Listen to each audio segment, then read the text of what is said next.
الآن تشاهدون ازدحاما كثيرا بمناسبة تتويج المنتخب الوطني المغربي كأس إفريقيا أقل من 23 سنة في المملكة المغربية، بالضبط بمدينة الرباط العاصمة المملكة المغربية. وترون ازدحاما كثيفا من السيارات والشاحنات والعربات الكبيرة، الحجم الكبير. شاهدوا ديما مغرب. أخينا عبد الصمد يتكلم والأخ يونس كذلك، ثم الصغيرة ملاك الزين. توب عليك.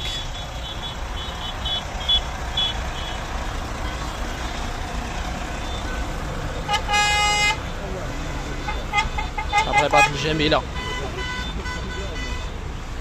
ما أجملك يا الرباط، عاصمة الأنوار.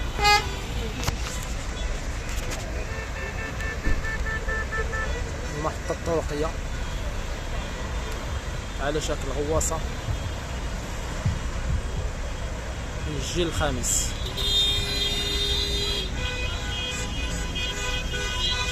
ما أجملك يا مدينة الرباط، شيء جميل جدا بمناسبة تتويج المنتخب الوطني لأقل من 23 سنة كأس إفريقيا للأمم. تحية من هذا المنبر وألف مبروك للمنتخب الوطني. شكرا جزيلا، شكرا جزيلا لجميع اللاعبين والأطر الفنية، وكذلك الرئيس القجع فوزي القجع. من هذا المنبر هذا كنشكروه بزاف، وكنقولوا لولا أنت لما شفنا المنتخب الوطني في القمة والأندية في القمة والبطولة الوطنية والنقد التلفزي، وكذلك الجمهور.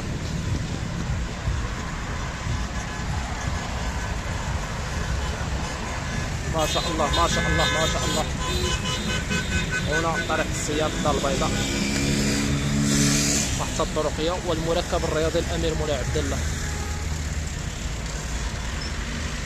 محطة الطرقية من أجمل المحطات على الصعيد القاري والعالمي.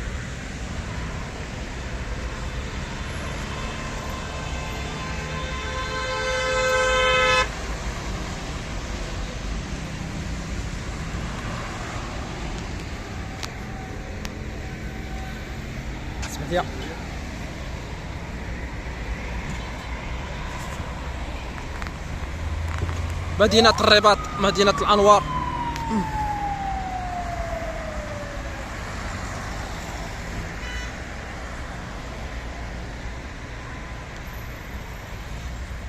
مدينة الأغصان والأشجار والطبيعة والورود. مدينة جميلة بمعنى الكلمة، ونظيفة كذلك في جميع الطرقات.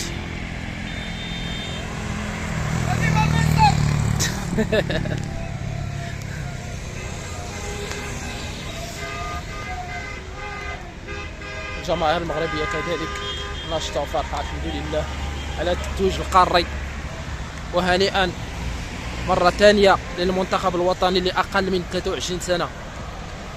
هنيئا للمنتخب الوطني لأقل من 23 سنة بتتويجه بالبطولة عفوا بتتويجه بكأس أفريقيا لأقل من 23 سنة.